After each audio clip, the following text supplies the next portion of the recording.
Assalamualaikum warahmatullahi wabarakatuh. Nama saya Tiara Maharani Dinova. NIM saya 11180251138. Halo teman-teman, perkenalkan aku Syafira Nur Amalia Haryadi dengan NIM 1118020511136. Di sini aku dan teman kelompokku Tiara akan mempresentasikan materi mengenai evaluasi informasi di mata kuliah literasi informasi. Teman-teman bisa lanjut nonton videonya untuk pembahasan dari kelompok kami. Evaluasi informasi, yang pertama yang harus dilakukan saat melakukan evaluasi informasi adalah dengan pertanyaan berikut. Apa yang perlu diperhatikan dari sumber informasi? Jawabannya ada 3 hal, yakni relevansi, kredibilitas, dan kemutahiran. Jadi di sini kita menggunakan portal Garuda. Yang pertama, tentukan topik masalah. Misalnya kita mencari topik masalahnya yaitu perilaku pemustaka. Jadi dalam rangka evaluasi informasi yang akan dilakukan di sini, kelompok kami akan memanfaatkan laman portal Garuda. Di sini kita membuka laman website portal Garuda. Langsung saja ketik perilaku pemustaka di search bar-nya. Selanjutnya akan muncul beberapa dokumen terkait topik yang akan dibutuhkan. Hal pertama yang harus diperhatikan dalam evaluasi adalah relevansi. Di sini, untuk menilai relevansi dokumen yang kita pilih, dapat dilihat dari judulnya. Bisa dilihat di sini terdapat beberapa judul. Kemudian saya memilih artikel yang ini, perilaku pencarian informasi pemustaka perpustakaan. Setelah diklik, akan muncul pula abstraknya dan juga lain-lain. Namun, untuk lebih komprehensif, kita bisa langsung ke original source-nya agar dapat diarahkan langsung ke laman yang mempublish artikel yang kita pilih. Kemudian, setelah berada pada laman utamanya, kita dapat lanjut menilai relevansi antara artikel yang kita pilih dengan topik yang kita pakai. Relevansi dapat dinilai dengan melihat abstrak yang ada di sini. Abstrak penelitian ini menerangkan bahwa tujuan yang hendak dicapai dalam penelitian yang dilakukan oleh penulis adalah mengetahui bagaimana perilaku pencarian informasi pemustaka pertuni dalam memanfaatkan software JAWS sebagai media untuk mencari, menggunakan, dan mengelola informasi, yang berarti artikel ini udah sesuai dan relevan sama topik yang kita pilih. Setelah mengecek relevansinya, kami akan mengecek dan mengevaluasi kredibilitasnya. Kredibilitas suatu sumber dapat dilihat dari segi penanggung jawabnya, proses pembuatan, dan pemanfaatan sumber tersebut. Kredibilitas yang pertama dicek adalah kredibilitas penulisnya. Pada laman utama ini terdapat penulis artikel yang kami pilih. Untuk pengecekannya, bisa langsung diklik saja pada autornya.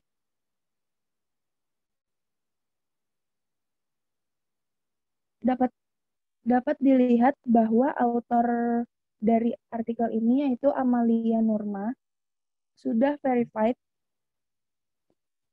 dari emailnya oleh Universitas Negeri Malang dan telah disitasi sebanyak 13 kali. Beliau juga telah banyak menghasilkan artikel tersebut terkait perpustakaan. Dapat dilihat juga bahwa author Sri Ati sudah verified emailnya oleh Universitas Diponegoro dan telah disitasi sebanyak 112 kali. Beliau juga telah banyak menghasilkan artikel terkait perpustakaan. Jadi, dapat dikatakan bahwa hasil evaluasi terhadap kredibilitas autor artikel jurnal ini sudah sangat baik. Selanjutnya, terdapat pengecekan kredibilitas lembaga. Lembaga yang mempublikasikan artikel ini adalah lembaga pendidikan, yakni Universitas Diponegoro. Hal ini dapat dilihat di halaman utama artikel jurnal yang kami pilih. Tertera jelas bahwa ini merupakan jurnal terbitan Universitas Diponegoro, sehingga dapat dikatakan bahwa lembaga publikasi artikel jurnal ini sudah baik dalam kredibilitasnya. Selanjutnya akan dijelaskan oleh rekan saya, Syafira. Baik, terima kasih Tiara. Selanjutnya, dalam mengevaluasi informasi, kita dapat mengeceknya melalui kredibilitas proses pembuatan sumber informasi tersebut. Hal ini dapat dilakukan dengan melihat apakah dalam hal ini sebuah artikel jurnal melalui proses telaah atau review dari pakar di bidangnya. Untuk sumber informasi yang kami pilih ini dapat kita cek melalui laman utama websitenya dan dapat kita lihat atau kita cek di bagian peer review proses atau polisi. Lalu ini diklik aja bagian peer review-nya, nanti akan menampilkan halaman yang seperti ini.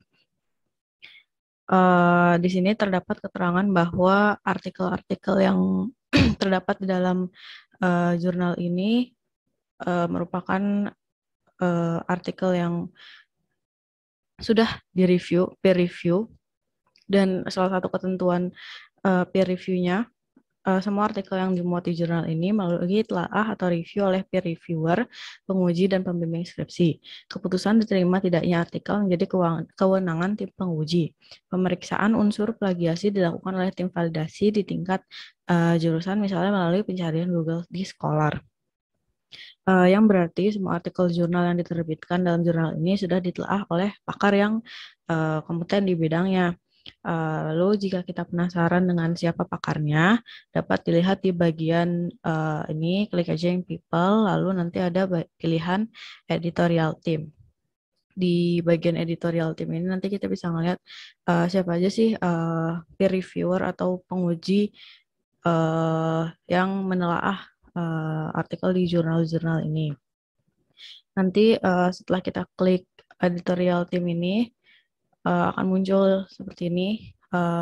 Ini adalah dewan penyunting dari artikel yang ada di jurnal Ilmu Perpustakaan Universitas Diponegoro. Terlihat dari dewan penyuntingnya, ketua penyuntingnya, dewan penyuntingnya, ini merupakan pakar di bidang ilmu perpustakaan, yang berarti relevan dengan topik yang memang kita gunakan, dan juga berarti kredibilitasnya bisa kita anggap aman atau baik. Gitu. Lalu setelah melihat kredibilitas pembuatannya, kita bisa mengevaluasi melalui pengecekan kredibilitas pemanfaatan. Hal ini dapat dilihat dari seberapa sering sih karya atau sumber informasi yang kita ingin gunakan dimanfaatkan. Nah, salah satu cara untuk pengecekannya ini dapat dilihat kapan terakhir kali karya tersebut dikutip oleh orang lain dan siapa yang mengutipnya.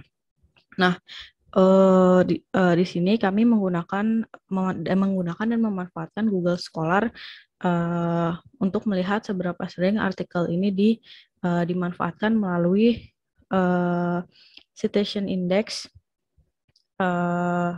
pada artikel tersebut.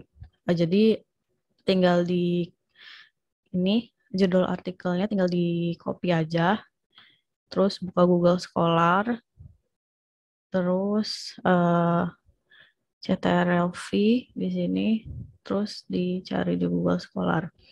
Nah, nanti akan muncul seperti ini, ketemu Jurnal Ilmu Perpustakaan, ya Jurnal Undip 3, persis sama. Nah, terus tinggal dicek aja, oh ternyata untuk karya ilmiahnya ini baru disitasi sebanyak 1 kali gitu. Tapi disitasi sebanyak 1 kalinya oleh siapa nih gitu kan? Dan kapan gitu. Ternyata untuk sitasinya itu memang baru 1 kali disitasi di tahun 2018. Nah, ini kita klik aja buat ngelihat benar nggak dipakai gitu. Nah, nanti ketika udah diklik,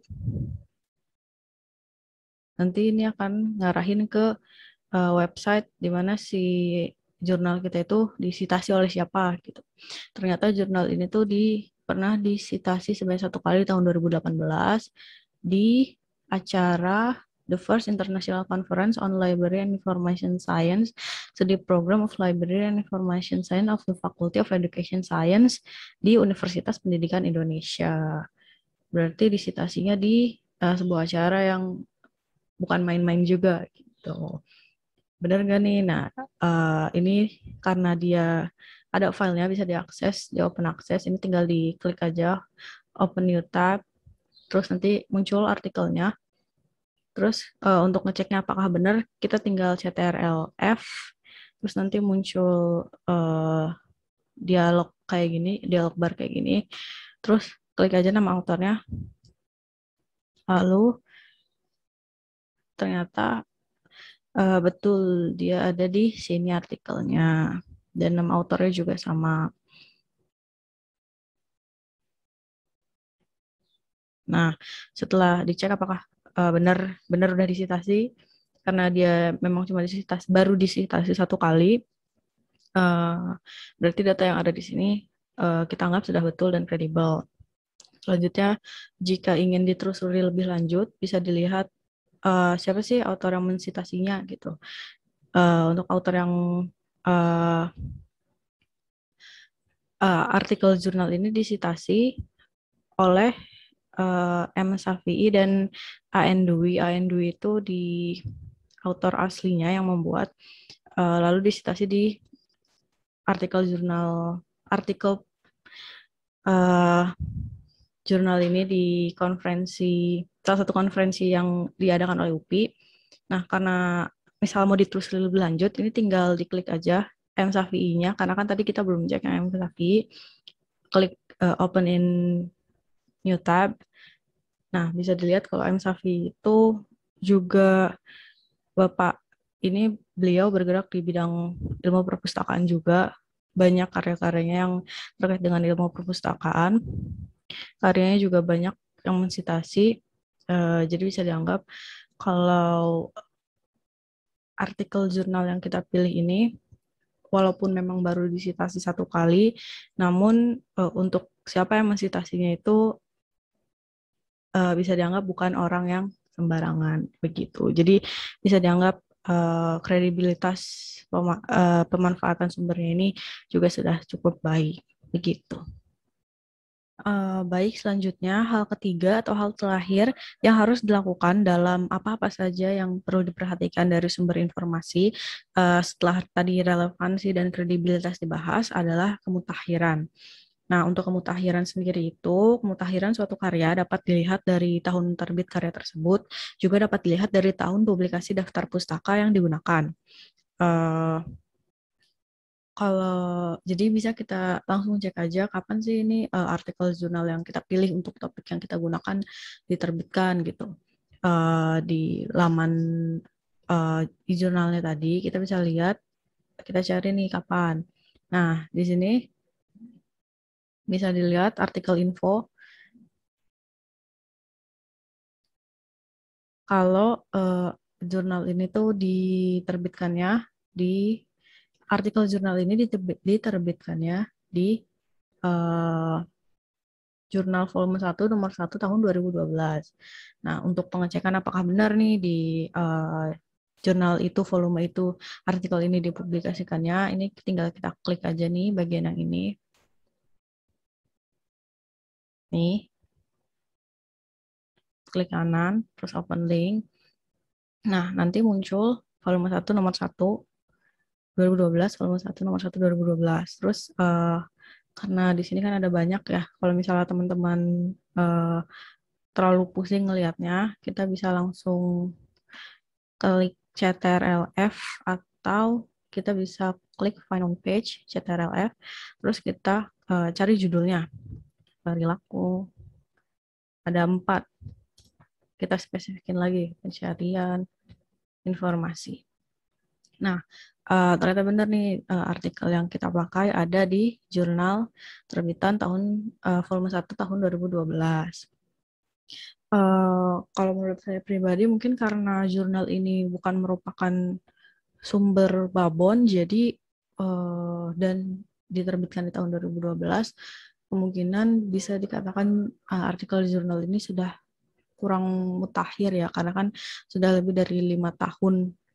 Uh, jadi mungkin saran saya kalau misalnya teman-teman menemukan hal yang seperti ini, selain sumber-sumber babon itu bisa diganti, cari artikel jurnal lain yang sekiranya lebih mutakhir yang diterbitkannya belum lebih dari 5 tahun terakhir. Nah, setelah kita mengecek kemutakhiran dari karya tulisnya, tadi kan lewat kapan karya tulis ini dipublikasikan. Nah, cara lain tuh bisa dari uh, kapan tahun publikasi daftar pustaka yang digunakan. Walaupun dinilai kurang mutakhir, kita tetap kita cek dulu aja ya kapan daftar pustaka termutakhir yang digunakan oleh penelitian ini gitu. Ini untuk melihatnya filenya, karena dia open akses juga, kita lihat di view aja, ini full text terus view, kalau mau di download juga nggak apa-apa. Nah, terus nanti kan muncul ini artikelnya, full artikelnya, dia ada 7 halaman. Terus kita langsung ke bagian daftar pustakanya aja. Nah, untuk artikel yang diterbitkan tahun 2012 ini, daftar pustaka terbaru yang digunakan itu, dia menggunakan daftar pustaka di tahun 2010 sepertinya yang terbarunya. Jadi, kalau misal kita nilai sebetulnya pada saat artikel ini diluncurkan atau dipublikasikan, autornya menggunakan sumber-sumber yang mutakhir pada zamannya, karena yang terbarunya publikasi tahun 2010. Ini ada yang tahun 1964, cuma saya rasa ini sumber babon, jadi tidak apa-apa. Selanjutnya, setelah kita menilai kemutakhiran karya artikel jurnal yang kita pakai untuk topik kita, kita juga bisa menilai kemutakhiran suatu situs. Nah, jadi situs si jurnalnya nih yang kita lihat apakah mutakhir atau tidak gitu. Kemutakhiran suatu situs dapat dilihat melalui tanggal dan atau tahun situs dibuat, tanggal dan atau tahun terakhir situs direvisi, dan sejauh mana ke up to date-an link yang disediakan dan daftar pustaka yang digunakan oleh suatu situs. Nah, gampangnya nih kita nilai situsnya nih di maintenance nggak nih sama si yang nyediain situsnya, apakah situsnya terus-terusan diperbarui gitu. Buat gampangnya tuh bisa langsung di halaman ini, teman-teman bisa langsung scroll ke bawah, terus kalau misalnya kurang kelihatan, scroll aja ke bawah. Nah, di sini copyright 2021, yang berarti situs web jurnalnya ini secara berkala di up to datein terus, di maintenance terus begitu. Kurang lebih untuk hal-hal apa saja yang perlu diperhatikan dari sumber informasi sudah dijelaskan. Selanjutnya akan kita bahas ke topik yang lain. Nah, pembahasan terakhir adalah terkait apa yang perlu diperhatikan saat menggunakan informasi. Terkait dengan hal ini, teman-teman dapat menemukan jawabannya dengan mengulik menggunakan beberapa pertanyaan yang disediakan yang terlampir di layar teman-teman sekarang. Ada 6 pertanyaan, namun 2 pertanyaan sebelumnya sudah dijawab, yakni sejauh mana informasi yang disajikan relevan, tadi kan sudah dijelaskan caranya, dan sejauh mana kemutakhiran informasi tersebut tadi juga sudah dijelaskan. Sehingga ada 4 pertanyaan lanjutan yang bisa digunakan untuk menjawab apa yang perlu diperhatikan saat menggunakan informasi. Yang pertama itu ada pertanyaan sejauh mana informasi yang disajikan akurat, yang kedua sejauh mana karya tersebut objektif, yang ketiga sejauh mana kelengkapan atau kedalaman suatu karya, serta apakah informasi tersebut dapat membahayakan. Nah, untuk ini teman-teman bisa langsung melihat ke karya ilmiah yang digunakan untuk topik teman-teman, terus langsung dievaluasi di karya ilmiah tersebut atau di website-websitenya. Oke, kita langsung ke karya ilmiah yang tadi sudah dipilih. Oke, untuk pertanyaan pertama yang belum terjawab itu tadi adalah sejauh mana informasi yang disajikan akurat. Untuk penilaian ini dapat dilihat, salah satunya dapat dilihat dari apakah peneliti menjelaskan metode penelitian yang digunakan, apakah ada data statistik yang digunakan, dan sebagainya. Bisa dilihat di artikel yang kami pilih. Di sini peneliti menjelaskan penelitiannya menggunakan metode penelitian seperti apa, dan mengapa metode penelitian tersebut digunakan, sehingga jika dilihat dievaluasi secara sederhana atau secara singkat di awal, penelitian karya ilmiah ini dapat dikatakan karya ilmiah yang cukup akurat dengan topik yang kita gunakan. Lalu pertanyaan kedua adalah pertanyaan selanjutnya yang belum terjawab adalah sejauh mana karya tersebut objektif. Nah, keobjektifan suatu karya itu lumayan susah dinilainya. Tapi ada beberapa cara yang dapat digunakan untuk menilai keobjektifan karya tersebut. Salah satunya adalah dengan memperhatikan di mana karya tersebut dipublikasikan. Untuk karya yang kami gunakan ini kan dipublikasikannya di jurnal Undip, di mana jurnal Undip itu kan lembaga pendidikan. Jadi sebenarnya bisa dibilang kalau misalnya sekilas memandang doang, bisa dibilang karya ini tuh objektif karena linear. Lembaga pendidikan menghasilkan artikel ilmiah yang ada di lingkup pendidikan juga. Nah, akan beda ceritanya misal artikel ilmiah ini terkait ilmu perpustakaan, tapi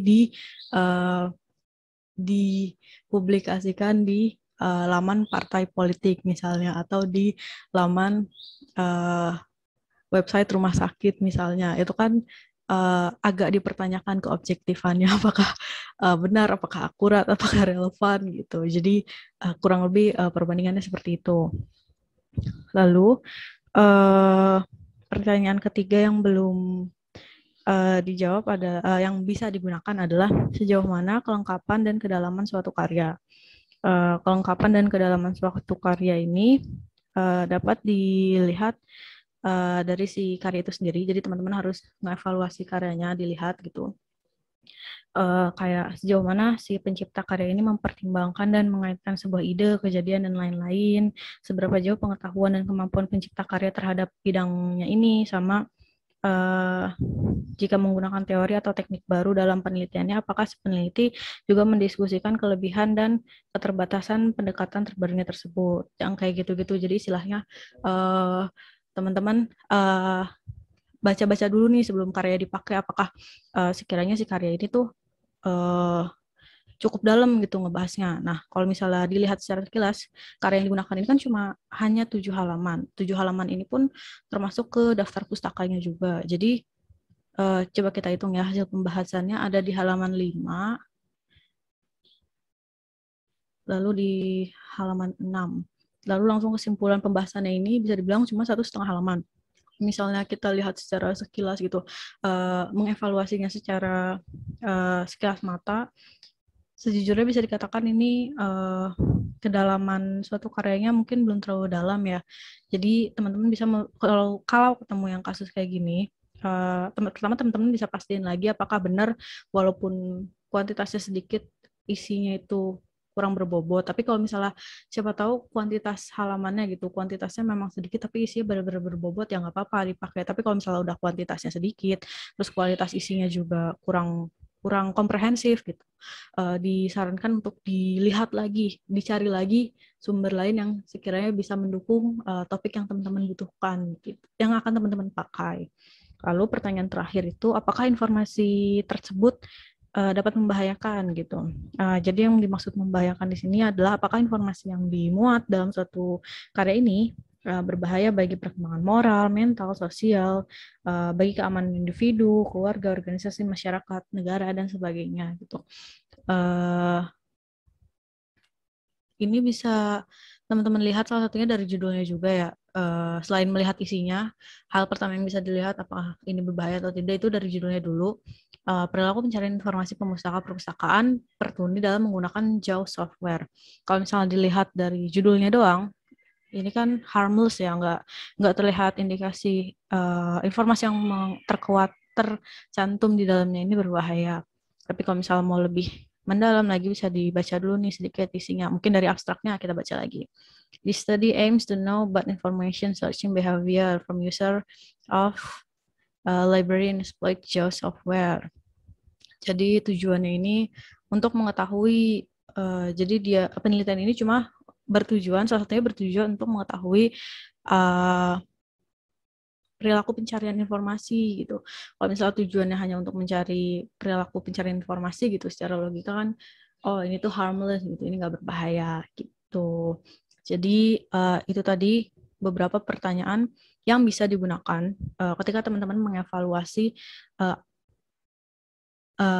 dan mengecek apakah informasi ini tuh dapat digunakan, apakah informasi ini tuh cocok ya buat kita gitu. Apa yang perlu diperhatikan saat menggunakan informasi bisa dengan pertanyaan-pertanyaan yang tadi sudah dicontohkan. Seperti itu teman-teman.